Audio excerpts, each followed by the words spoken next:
protesters rally at a demonstration near the military headquarters, Tuesday, April 9, 2019, in the capital Khartoum, Sudan. Activists behind anti-government protests in Sudan say security forces have killed at least 7 people, including a military officer, in another attempt to break up the sit-in outside the military headquarters in Khartoum. A spokeswoman for the Sudanese Professionals Association said clashes erupted again early Tuesday between security forces and protesters who have been camping out in front of the complex in Khartoum since Saturday. AP photo, AP Cairo. Sudan's military overthrew President Omar al-Bashir on Thursday after months of bloody street protests over his repressive 30-year rule.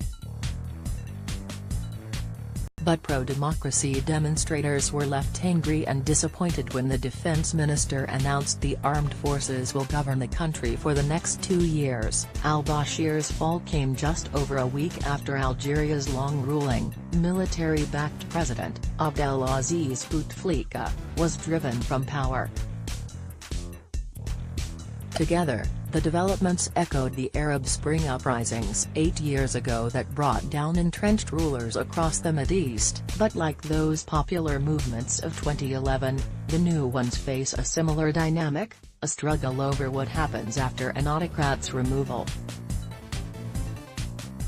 Protest organizers in Sudan denounced the army's takeover and vowed to continue rallies until a civilian transitional government is formed. Tens of thousands of demonstrators were massed at a sit-in they have held for nearly a week outside the military's headquarters in central Khartoum, the capital.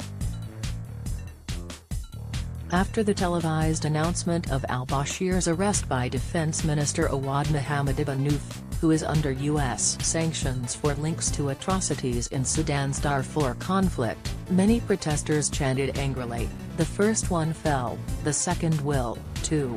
Some shouted, "They removed a thief and brought in a thief." Ibn Auf said a military council that will be formed by the army, intelligence agencies and security apparatus will rule for 2 years, after which free and fair elections will take place. He also announced that the military had suspended the constitution, dissolved the government, declared a state of emergency for 3 months, closed the country's borders and airspace and imposed a curfew starting Thursday night.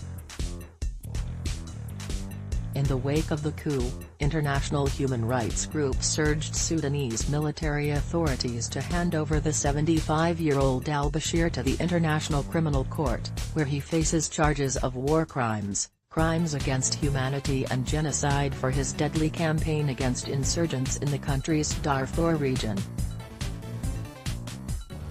Amnesty International Secretary General, Kumi Naidu, said al-Bashir is wanted for some of the most odious human rights violations of our generation.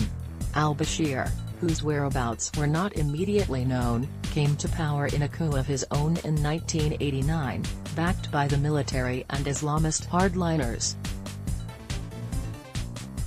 He kept an iron grip on power and brutally suppressed any opposition, while monopolizing the economy through allied businessmen. Over his 3 decades in control, he was forced to allow the secession of South Sudan after years of war, a huge blow to the North's economy. He became an international pariah over the bloodletting in Darfur, and the U.S. targeted his government repeatedly with sanctions and airstrikes for his support of Islamic militants. Throughout, he was a swaggering figure known to dance with his cane in front of cheering crowds. The street protests that erupted in December were met with downs by the government that left dozens of people dead and eventually turned the military leadership against al-Bashir.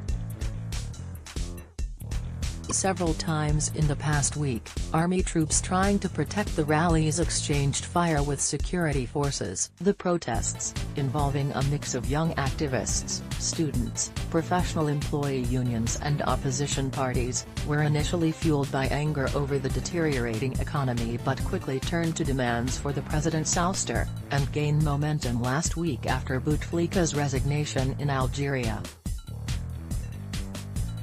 Word of al-Bashir's removal emerged in the morning, when state TV announced that the military was about to make an important statement, and two high-ranking officials told the Associated Press that al-Bashir had been ousted.